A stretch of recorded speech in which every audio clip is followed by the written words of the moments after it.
Hello, everyone, and welcome to God's Great Outdoors. Boy, are we excited to bring you this program. I'll tell you what, it's been almost 2 years since we've been in the Geneva State Forest, and we are very, very excited about getting out there and checking out the landscape and the animals and the birds and all the things that make Geneva such a great place. We want to thank Mr. Lyn McMillen, who's joined us in the ride this week.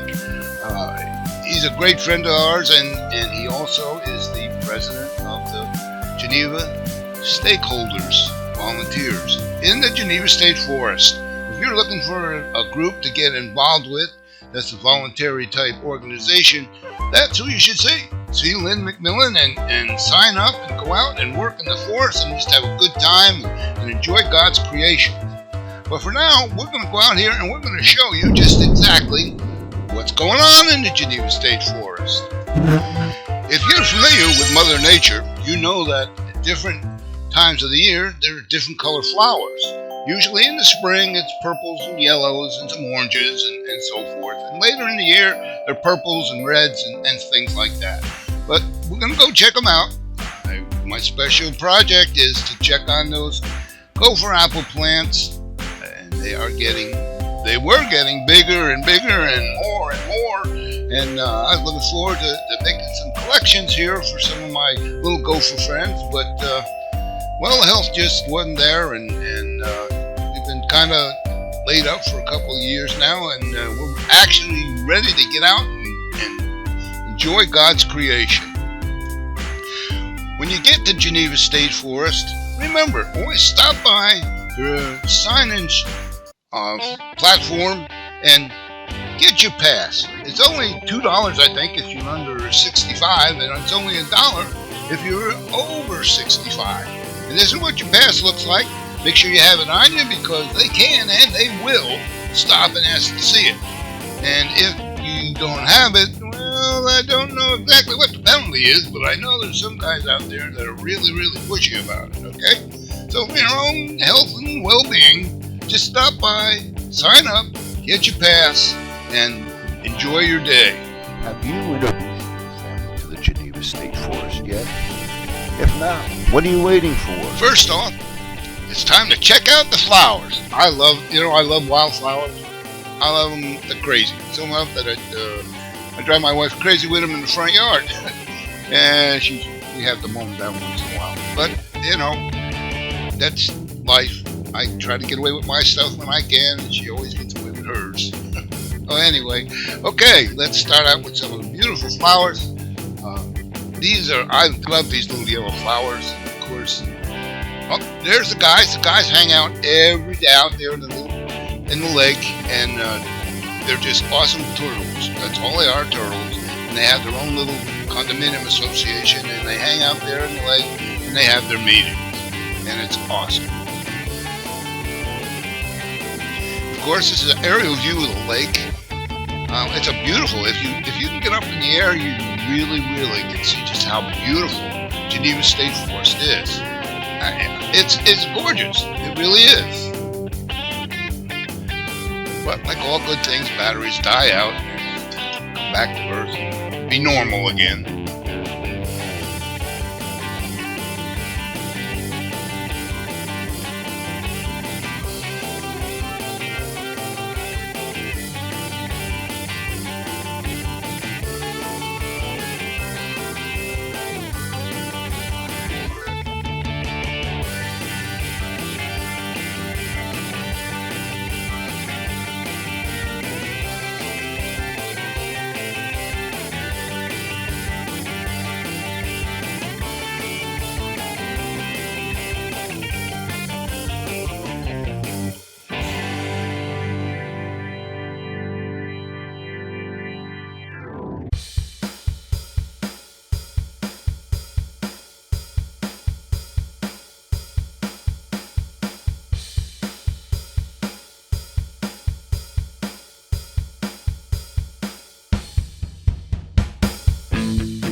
Yes, folks, there are poisonous snakes in the Geneva State Forest, and I gotta tell you, there are a lot of poisonous snakes. They've got the diamondback rattlesnake, they've got timber rattlers, they got water moccasins, they got copperheads. Even once in a while, you'll hear somebody talk about a coral snake. Now, these are all very, very poisonous snakes, and if you have the wrong type of blood or something, you can die from them. And it's a serious thing to take into consideration when you're out there. And first of all, if you go out and walk into the forest, other than on the roads, you should have snake boots or some kind of snake bite prevention equipment. It's nothing to fool around with. I've already read about 2 snake bites here in the last week or two, and they didn't happen at Geneva, but they happen. They happen, and it's a ways to get to the hospital. I think opposite closest hospital, and you have to have it treated. Even if it's a non-venomous snake, because snakes do carry a lot of germs and things, and infections are really, really a thing of being common, and it's really worth the effort just to go out and be prepared for whatever you want to do in the forest. It's a great place. You love it. You don't want to have an accident. So if you're going out to the forest, check with somebody who knows how to dress. I wear snake boots. I told my wife Nancy that she doesn't get out of the SUV or the ATV or any vehicle that we're in unless she has her snake boots on, and then she can walk into the forest. You can't see these snakes when they get into their own territory.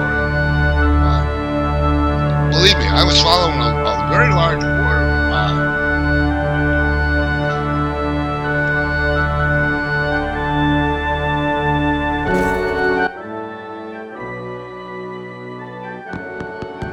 Well, that's about all the time we have for today. But hey, I had a great time out there. Probably ate more sand than I had in 2 years, but it was great. Sand tasted good. The sun was nice and shiny. Lyn McMillen was he was good. I was glad to see him out there having a good time, and hopefully he'll continue on his great work with the Stakeholders Association. This is Albine saying thank you for joining us, and we pray that we'll see you the next time here in God's Great Outdoors. Goodbye.